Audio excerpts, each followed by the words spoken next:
What's up, y'all? Welcome to my video. And the Washington Commanders has finally got their coaching staff all set. So, and they wasn't playing with this one. It's like, seemed like it was every other day that they was behind somebody. Boom, boom, boom, boom, boom. But let me talk about, since I haven't done a video on this one, let me talk about when Dan Quinn became the head coach. I usually would be like real hype or, happy or mad, real excited. But this time, my emotions were like up and down. It was almost like I didn't know how to react. And this might be a good thing because last few times when somebody come in, we thinking they're gonna do something, we were like, yeah, we got this person. Oh man, we about to light it up. We about to do this and do that. This time I was like, and I think probably because he was a Dallas defensive coordinator. He was on a Dallas team. And a lot of times I don't like us bringing coaches from Dallas, like Norv Turner. When he did a press conference, that's when I was like, oh, this dude is serious. Because for me, I didn't want, like I said in my other videos, I didn't want a coach that was like over 50. I wanted a younger coach. I wanted a younger offensive coordinator. And Ben Johnson was right up there at the top, and he just flaked on us. And this is the second time he done flaked on teams, and then he gonna try to come back and say, "Oh, they're a bunch of basketball guys over there." He gonna try to come back, and he know he wasn't ready to be a head coach. He was only offensive coordinator for like a year or two, so he wasn't ready. But when I saw Dan Quinn's press conference, saying all the right stuff and holding himself accountable for all his mistakes, and that's another thing. Holding himself accountable for the past mistakes when he was a head coach in Atlanta. So he said he learned from that. And that's the only, most times when people be a head coach and they get a second chance as a head coach, they do really good. Even though he got to the Super Bowl. He was pretty good when he was there. Most people saying that it was Kyle Shanahan's offense that made them lose because Shanahan wasn't running the ball. And the defense kept going back out there and they get tired. Just like us. We know about defense getting tired when we go 3 and out all the time. And the defense got to be on the field. After the press conference, I was like, yeah, okay, yeah, okay, I'm all in. I'm all in right now. He got my attention. Then he did an interview on the command center with Fred Smoot, and I think the dude's name was Brian. And I was like, oh yeah, this dude is serious.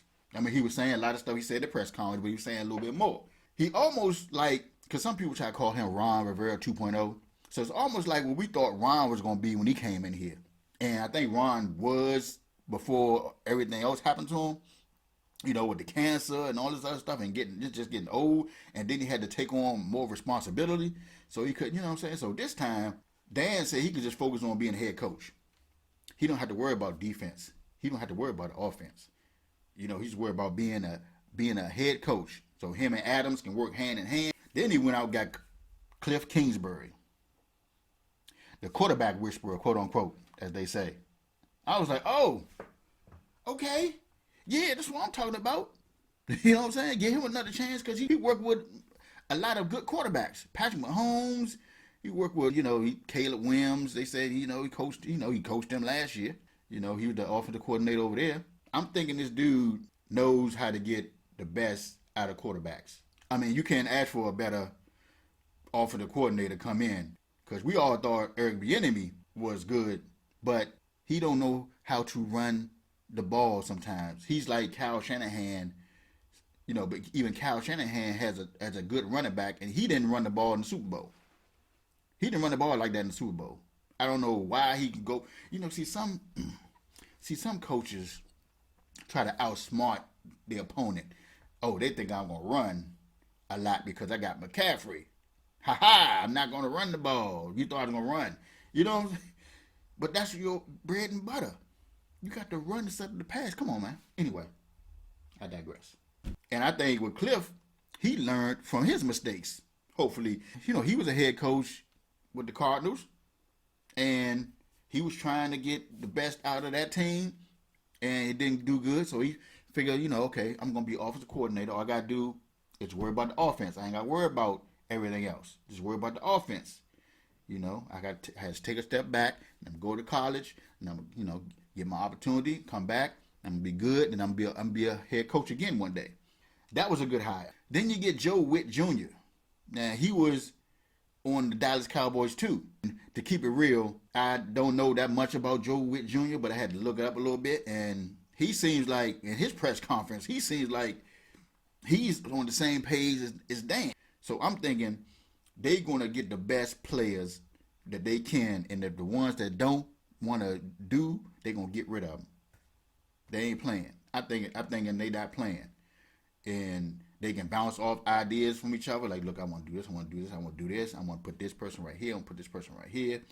You know, I mean, because let's be real, the Cowboys defense was pretty good, and they had some injuries in key positions, but they were still kind of good. You know what I'm saying? They was in the top 10. They was, and their quarterback wasn't helping them out at all. You know, throwing interceptions for touchdowns. I mean, how can you win like that? Like I said, when your defense is on the field a lot, they're gonna struggle.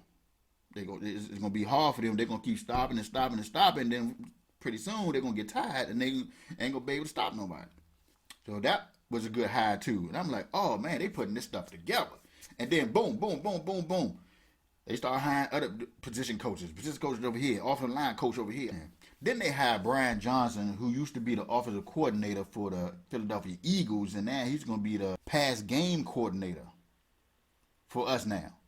He was pretty good, but I don't know why they cut him. That was a messed up thing they did when they cut him. I guess they wanted to, maybe they butt heads or something, or they wanted to scapegoat when stuff was going wrong, so they had to just get rid of somebody. But he was pretty good. So we bringing some quality people on this team to help run this team. And we got Anthony Lynn. He's going to be the running back coach and the run game coordinator. So, and he was with San Francisco recently, and you know how they run game was going. Now it's all about personnel right now. Got to get that offensive line and get a good running back that's elusive. I mean, Brian Robinson is good, but he's like a north-south running back. We need somebody that's shifty. Like Brian Robinson is more like a downhill runner. We need a more like a shifty running back. They can run outside, like a speedy running back, and somebody that can hold on to the ball and catch out the backfield like McCaffrey. So they're gonna find like a McCaffrey type of dude. You know what I'm saying? Because they know, and he used to be a head coach too. We go try to pick up some free agents. These people know who to get. All these coaches been around. They know who can play, who they can coach, who at one time was on the team, and for whatever reason, maybe it was numbers, they couldn't sign somebody, maybe it was money, they couldn't sign this person, they was good, so we can like, look, free agency coming up, we're like, look, we're going to get this dude, I worked well with him when I was with blah, blah, blah. The only thing I didn't like about this whole off-season stuff was keeping Martin Mayhew wide up and Jason Wright. For whatever reason, it's something about Jason Wright I don't like. It seems like he seems fake to me. I don't know. It's just something about him. I got this good thing of reading people, and I don't like how that Sean Taylor display came out, and I'm sure he's part of that. So, but everything else, we got the special teams coordinator from Seattle Seahawks.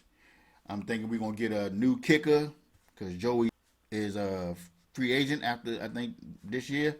So don't sign him back because he's iffy.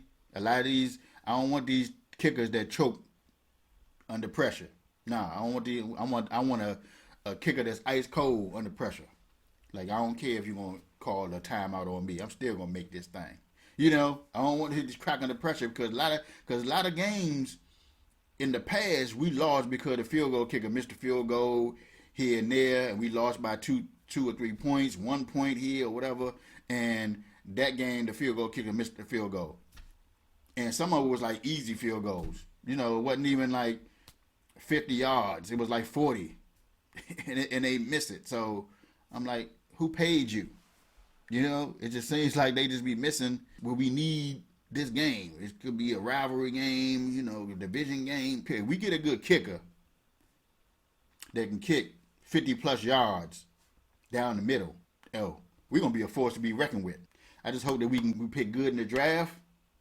And I'm not sold on Caleb Williams either, y'all. All right, y'all. That's it for this video. Make sure you like, subscribe, and share. Hit the notification bell. I'm ChrisMagma. I'll see y'all next video.